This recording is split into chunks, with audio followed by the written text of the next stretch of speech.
One of the ways I cool down on hot days is to hydrate. I make random mixtures, but today I'm mixing together a few drops of vanilla, a little apple cider vinegar, a splash of cherry juice for color and tartness, a little honey diluted with water, a very little maple syrup diluted with water, black tea, green tea, a slice of orange and rind from your backyard tree, along with 2 parts hydrogen, 1 part oxygen. Now, as you sweat out your minerals, you'll put them back while cooling down with water. Cheers.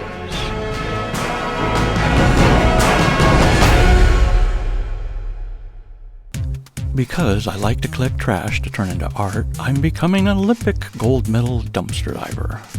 The stuff I find for free would amaze you. An extra bonus is all the free mulch that gardeners throw away. If your diet is lacking in vegetables or fiber, you'll never starve if you know where to hunt. There's tons of it, so I've been sharing with the homeless.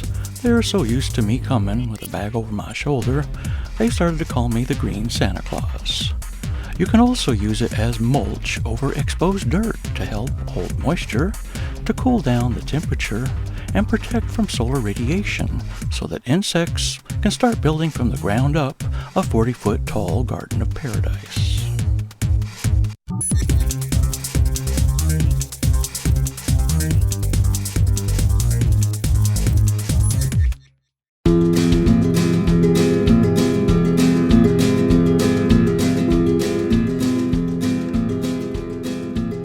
One of my favorite ways to keep cool on a hot day is to not cut down the trees.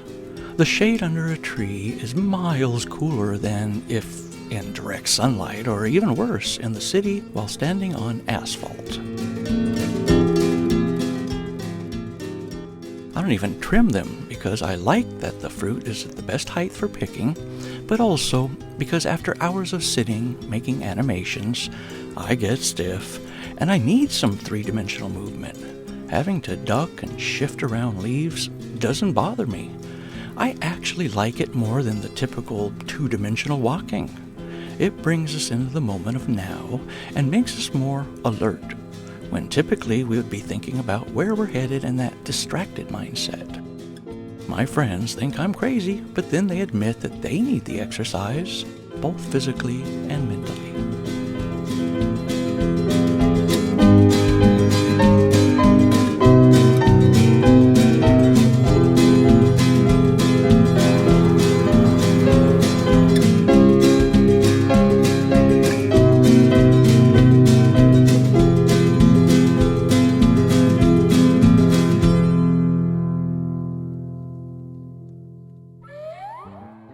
Sarge is smarter than all the humans around here and has found a way to keep cool without an electric bill.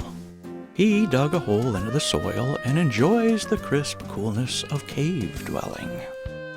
Even a doghouse is cooler underground, and many creatures prefer the life of a cave dweller, at least on hot days.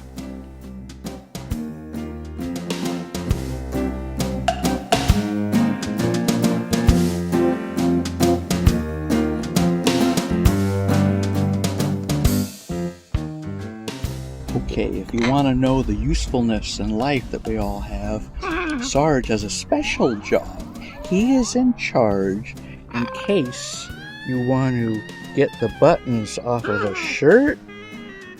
Like, let's say you need somebody to remove these buttons. Well, guess what? Sarge could be in charge of that. Yeah, he'll do it. He'll just rip those buttons right out. So, thank you very much, Sarge. You will now be in charge of taking out these freaking buttons. If I ever need these buttons taken out, I'm coming to you. But in the meantime, I'm just going to play it safe and turn that over. So, now! Okay, we got to save these buttons and put them here. But if the day comes when I need them removed, I'm coming to you. I'm coming to you. Because you're such a good bird, you little button remover.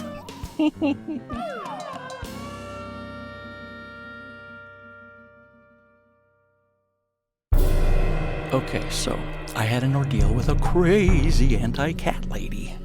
I was finding a home for a kitten, and since she didn't bring a cat carrier, we used her cloth shopping bag to keep the kitten safe from traffic on the way to her car.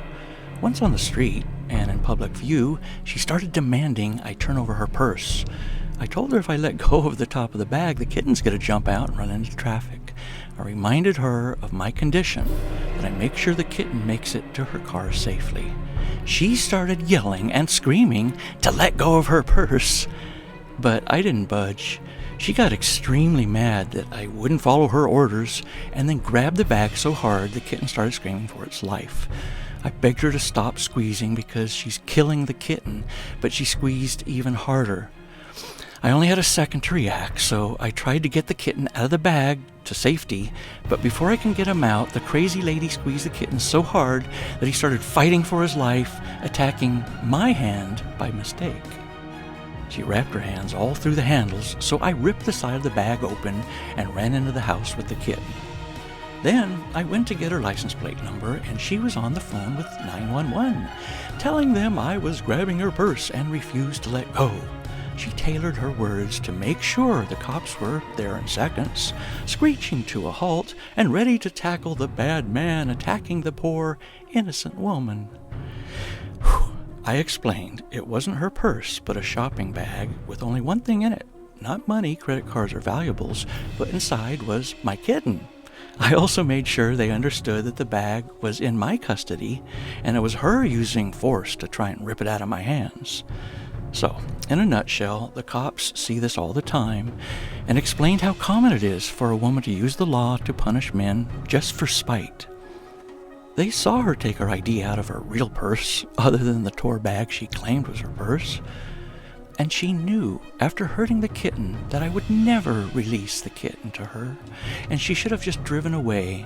But she was so mad because she didn't get her way, and I didn't let her boss me around, dominate me, and get me to give up my resolve, that she felt justified to punish me with jail time, to hurt me in a tantrum because she didn't get her way. Now instead, her manipulation is on record, and her conscience has to feel regret for losing her cool and becoming angry, violent, and lying to the police to punish someone she knows is innocent. Does she realize the crazier she got, the less I would ever release an innocent kitten into her custody? Okay, here's the saddest part. She had a 5-year-old daughter who kept demanding things. I want this, I want that, let's go to the park, and the mother would agree, and her child would get extra happy, big smiles. It was a loop they played over and over in front of me. And when the mother told her child no, that she couldn't have my piano, the child threw a fuss and got so mad that the mother had to contain her so she wouldn't break the thing she couldn't have. It really made me think about conquering our demons in order to save our future children and give them a better balanced mental state. Bless her heart. Bless both of them, just like the rest of us, doing our best to conquer our demons and learn to be more civil with each other.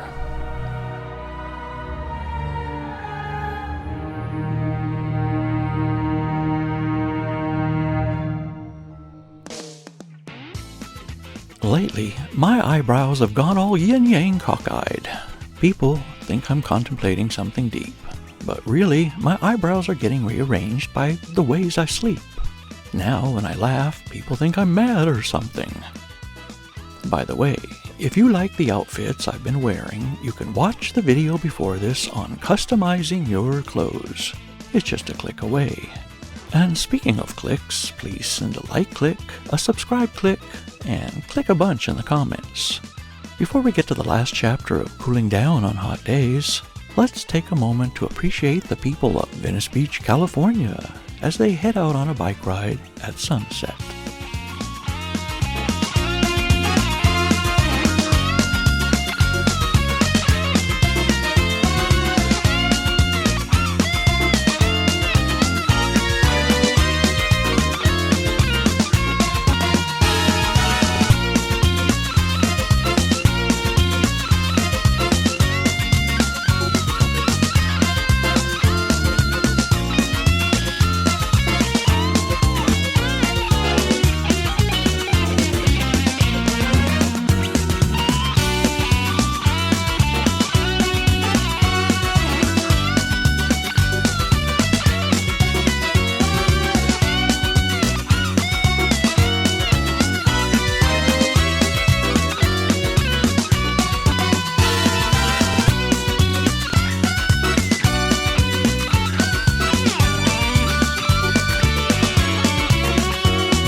So, in conclusion, city folks turn on air conditioners on hot days and sit in square boxes called homes, and watch squares called TVs.